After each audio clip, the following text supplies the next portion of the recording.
بسم اللہ الرحمن الرحیم الحمد للہ رب العالمین وصلی اللہ علیہ سیدنا محمد وآلہ الطیبین الطاہرین اللہم صلی علی محمد وآل محمد۔ گزشتہ درس میں عرض کیا تھا کہ عقیدہ انسان کے فکر کے حوالے سے، سوچ کے حوالے سے کئی ایک تبدیلیاں لاتا ہے، چونکہ انسان جتنا بھی سوچے ایسا نہیں ہے کہ وہ ہر عالم کے حوالے سے اور اس عالم دنیا کی ہر چیز کے حوالے سے وہ درست سوچے، چونکہ انسان کی سوچ کی، عقل کی، فکر کی حد ہے۔ اپنی اس محدود سوچ کے ذریعے سے وہ اتنی وسعتوں والی کائنات کے بارے میں احاطہ نہیں کر سکتا ہے، اور بالخصوص وہ عالم کے جو انسان نے ابھی نہیں دیکھے ان کے بارے میں نہیں سوچ سکتا ہے۔ تو جب انسان عقیدہ رکھتا ہے، ایمان لے آتا ہے اس ذات پر کہ جو ہر عالم کی خالق ذات ہے، اس کائنات کی خالق ذات ہے، جس کا ہر چیز پر احاطہ ہے، تو وہاں سے جو رہنمائی ملتی ہے وہ انسان کی سوچ کو تبدیل کرتی ہے، کئی زاویوں سے تبدیل کرتی ہے۔ ان میں سے اہم ترین تبدیلی جو انسان کی سوچ اور فکر میں آتی ہے وہ نظریہ کائنات ہے، اس کون کے بارے میں سوچ اور فکر کہ اس کی کیا حقیقت ہے۔ سب سے بنیادی سوال جو انسان کے ذہن میں اٹھتا ہے، ہر عقل مند انسان کے ذہن میں، وہ یہی ہے جو کئی بار ابھرتا ہے ذہن میں کہ یہ کائنات کیسے بنی، کیوں بنی، اس کے بنانے کا مقصد کیا تھا، اور پھر اس میں انسان کہاں کھڑا ہے، انسان کا کیا مقام ہے اس کائنات میں۔ انتہائی بنیادی سوال ہے، لیکن یہاں پر کچھ لوگ جو اپنے آپ ہی کو سب کچھ سمجھتے ہیں، اپنے آپ ہی کو عقل کلی خیال کرتے ہیں اور تصور کرتے ہیں، اور کسی غیبی طاقت سے رہنمائی لینے کی حاجت نہیں سمجھتے، انہوں نے کچھ سوچا، لیکن صاحبان عقیدہ نے جب غیبی طاقت سے رہنمائی لیتے ہوئے اس کائنات کے بارے میں استفسار کیا، پوچھا، تو بالکل سوچ کا زاویہ تبدیل ہو گیا۔ جو اپنے عقل کے بل بوتے پر سوچتے ہیں، ان میں سے بہت سارے جب انہوں نے اس بارے میں سوچا تو، اور وہ اپنے آپ کو دانشور کہلانے والے ہیں، لوگ ہیں، تو وہ اس تصور سے مطمئن ہو گئے کہ یہ کائنات سیلز سے وجود میں آئی۔ سیلز مختلف ان پر حالات گزرے، مختلف ماحول ملا، مختلف چیزیں ملیں، کائنات بنتی گئی، یا کسی نے کہا کہ یہ ایسے اچانک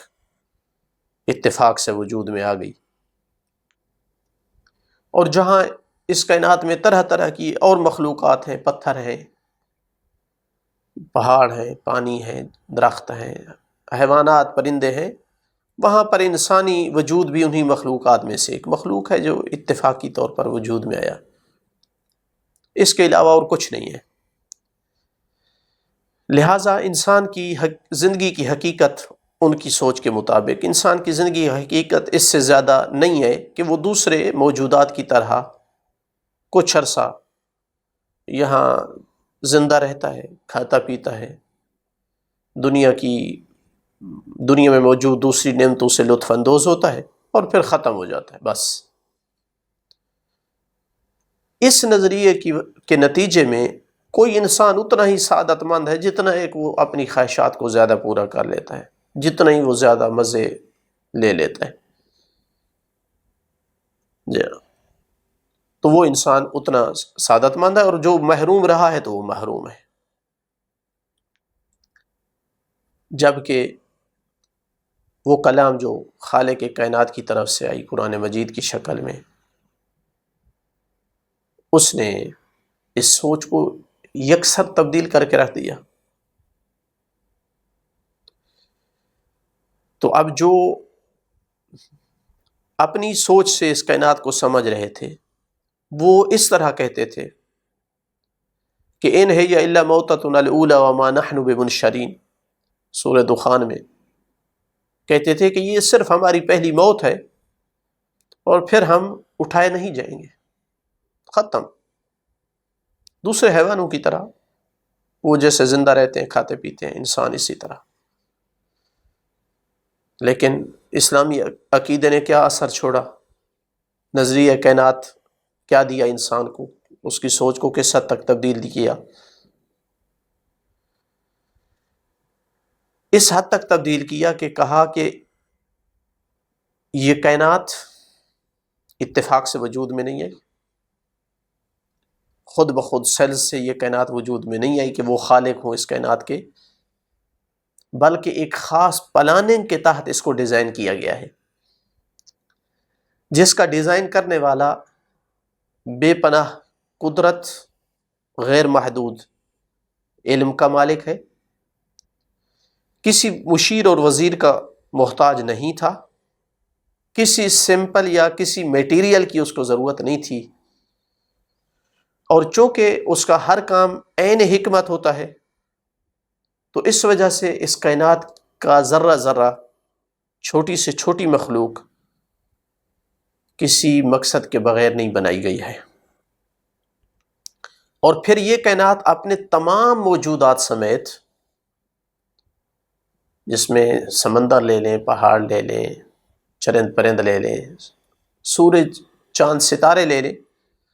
اپنے تمام موجودات سمیت جس مقصد کے لیے خلق کی گئی ہے وہ مقصد انسان ہے، اس کی خدمت ہے۔ اسلام نے یہ سوچ لی، یعنی ہر چیز کی خلقت کے پیچھے جو فلسفہ ہے وہ انسان کی ضروریات کو پورا کرنا ہے، اس کو آسائش فراہم کرنی ہے، جیسا کہ ارشاد رب تعالی ہے هو الذی خلق لکم ما فی الارض جمیعا، سورہ بقرہ میں، کہ جو کچھ زمین میں ہے سب کچھ اس نے تمہارے لیے خلق کیا ہے۔ اللہ وہ ہے جس نے جو کچھ زمین میں ہے سب کچھ تمہارے لیے خلق کیا ہے، تمہاری خدمت کے لیے ہے۔ لہذا اسلامی عقیدہ رکھنے والا کبھی بھی انسان کو دوسری مخلوقات کے برابر نہیں سمجھ سکتا ہے، بلکہ وہ انسان کو ہر مخلوق سے افضل دیکھتا ہے، کیونکہ ہر دوسری چیز کو، ہر دوسری مخلوق کو انسان کی خدمت کے لیے خلق کیا گیا ہے۔ اور کہیں پہ اجمالاً فرمایا ہے کہ ہر چیز کو انسان کی خدمت کے لیے، اور کہیں پہ تفصیلاً چیزوں کا ذکر کیا ہے۔ وَلَقَدْ كَرَّمْنَا بَنِي آدَمَ وَحَمَلْنَاهُمْ فِي الْبَرِّ وَالْبَحْرِ وَرَزَقْنَاهُمْ مِنَ الطَّيِّبَاتِ وَفَضَّلْنَاهُمْ عَلَى كَثِيرٍ مِّمَّنْ خَلَقْنَا تَفْضِيلًا، صراحت سے انسان کی فضیلت بیان فرمائی، اور ہم نے بنی آدم کو عزت بخشی۔ اس کا مطلب ہے کہ بنی آدم جیسی عزت کسی اس دنیا میں کسی اور کی نہیں ہے، اور خشکی و سمندر میں اسے اٹھایا، یعنی سواریوں پر۔ تو اس کا مطلب ہے کہ خشکی میں جتنی سواریاں استعمال ہوتی ہیں، حیوانات وغیرہ، یا سمندر میں ہوتی ہیں، وہ ساری انسان کی خدمت کے لیے خلق کی گئی تاکہ انسان کو ان پر اٹھایا جائے، سوار کیا جائے۔ خشکی و سمندر میں اسے اٹھایا اور خوش ذائقہ غذائیں فراہم کی، یعنی جتنے پھل فروٹ سبزیاں وہ انسان کی خدمت کے لیے خلق فرمائیں، خوش ذائقہ غذائیں فراہم کی، اور اپنی خلق شدہ میں سے بہت ساری مخلوقات پر اسے انتہائی فضیلت بخشی۔ سورہ اسراء میں یہ تذکرہ فرمایا ہے۔ تو یہ تصور دیا، انسان کی سوچ کو کس حد تک عقیدے نے تبدیل کر دیا۔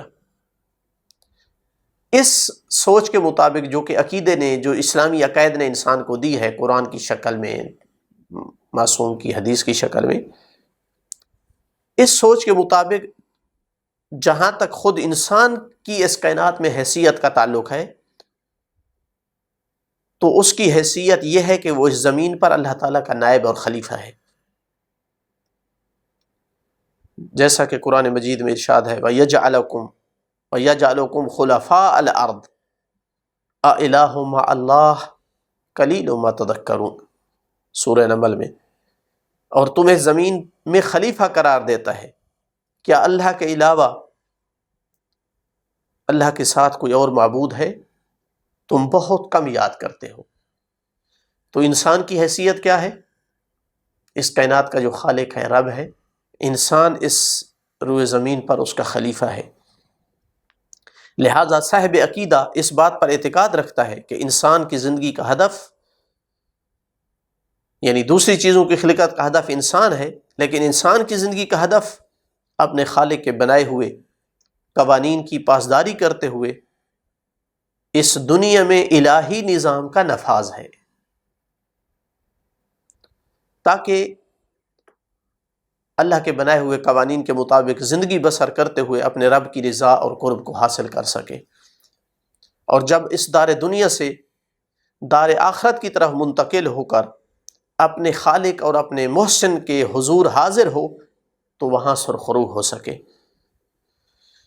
جیسا کہ قرآن نے اس نظریے کو، اس سوچ کو یوں پیش کیا، فرمایا قُلْ نَهْبِطُ مِنْهَا جَمِيعًا، آدم علیہ السلام نے جب وہ درخت کھا لیا جس سے منع کیا گیا تو فرمایا کہ ہم نے کہا تم سب اس جنت سے اتر جاؤ، پس اگر تمہارے پاس میری طرف سے رہنمائی پہنچے، قانون، دستور، رہنمائی پہنچے، تو جس نے اس رہنمائی کی پیروی کی انہیں نہ کوئی خوف ہوگا اور نہ ہی وہ غمگین ہوں گے۔ جبکہ وہ ایسے انسانوں کو، اس عقیدہ اسلامی کا مالک ایسے انسانوں کو جو بے عقل و شعور حیوانوں کی طرح زندگی بسر کرتے ہیں انسان ہوتے ہوئے، تو اس صاحب عقیدہ کی نگاہ میں وہ حیوانوں سے بدتر ہیں، جو اپنی زندگی میں اپنے مالک کے قوانین کا پاس نہیں رکھتے ہیں، اپنی خواہشات کی غلامی میں گزار دیتے ہیں۔ خود خالق نے، ان کے خالق نے ان کے بارے میں یہی فرمایا، وَلَوْ شِئْنَا لَرَفَعْنَاهُ بِهَا، سورہ اعراف میں، وَلَكِنَّهُ أَخْلَدَ إِلَى الْأَرْضِ وَاتَّبَعَ هَوَاهُ فَمَثَلُهُ كَمَثَلِ الْكَلْبِ، اگر ہم چاہتے تو اسے آیات کے ذریعے بلند کر سکتے تھے، اب انسان اپنے مرتبے کو پا لیتا، اپنے عروج کو پہنچ جاتا، لیکن وہ زمین یعنی دنیا کی طرف جھک گیا، یعنی دنیا کی محبت اس نے دل میں اتنی بسائی کہ اب اس سے صرف دنیا چاہیے، دنیا کی طرف جھک گیا اور اپنی خواہش کی اتباع کی۔ پس ایسے آدمی کی مثال کتے کی مثال ہے، جب اس پر حملہ کریں تو چاپلوسی کی زبان نکالتا ہے، اور جب اسے چھوڑ دیں تو تب بھی وہ ایسا کرتا ہے۔ یہ ان لوگوں کا نمونہ ہے جو ہماری آیات کو جھٹلاتے ہیں، پس انہیں واقعات سناؤ شاید وہ سوچنے لگ جائیں۔ تو آپ دیکھیں کائنات کے بارے میں اب یہ دو نظریات،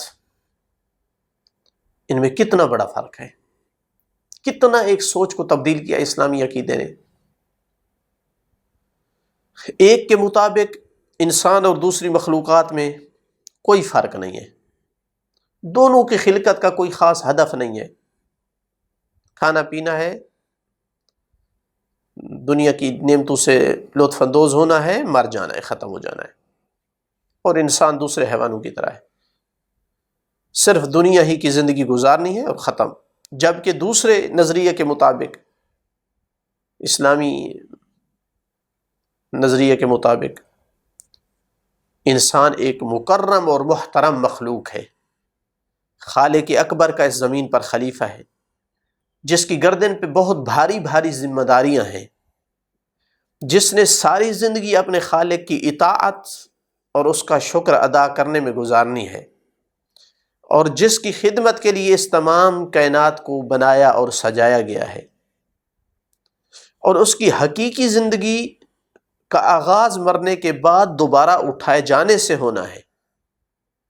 کیونکہ اس نظریے کے مطابق دنیا کی زندگی یہ تو ایک عارضی طور پر آزمائش اور امتحان لینے کے لیے عطا کی گئی ہے، اس میں چند دن کے لیے بھیجا گیا ہے تاکہ آزمائش کی جائے، جیسا کہ ارشاد ہوا سورہ عنکبوت میں، وما هذه الحیات الدنیا الا لہو ولعب وان الدار الآخرۃ لہی الحیوان لو کانوا یعلمون، اور دنیاوی زندگی تو جی بہلانے اور کھیل کے سوا کچھ نہیں ہے، اور آخرت کا گھر ہی زندگی ہے اگر انہیں کچھ علم ہوتا ہے۔ تو اتنا فرق ہے، ایک سوچ یہ پائی جاتی ہے کہ دنیا کی زندگی ہی زندگی ہے، مر جانا ہے اس کے بعد ختم، اور دوسرے نظریے کے مطابق دنیا کی زندگی کوئی زندگی نہیں ہے، زندگی اگر ہے تو مرنے کے بعد جب دوبارہ اٹھائے جائیں گے وہاں سے آغاز ہونا ہے۔ یہ دنیا کی زندگی ایک عارضی جو جی بہلانے کے لیے اور کھیل کے سوا کچھ حیثیت نہیں رکھتی ہے۔ تو یہ ایک پہلا زاویہ تھا سوچ کا، فکر کا، کہ جس میں اسلامی عقیدہ انسان کے اوپر اپنی تاثیر چھوڑتا ہے۔ انشاءاللہ اگلے دروس میں مزید گفتگو ہوگی کہ کن کن پہلوؤں سے انسان کی سوچ اسلامی عقیدہ کی تاثیر کے تحت جو ہے وہ تبدیل ہو جاتی ہے۔ الحمدللہ رب العالمین۔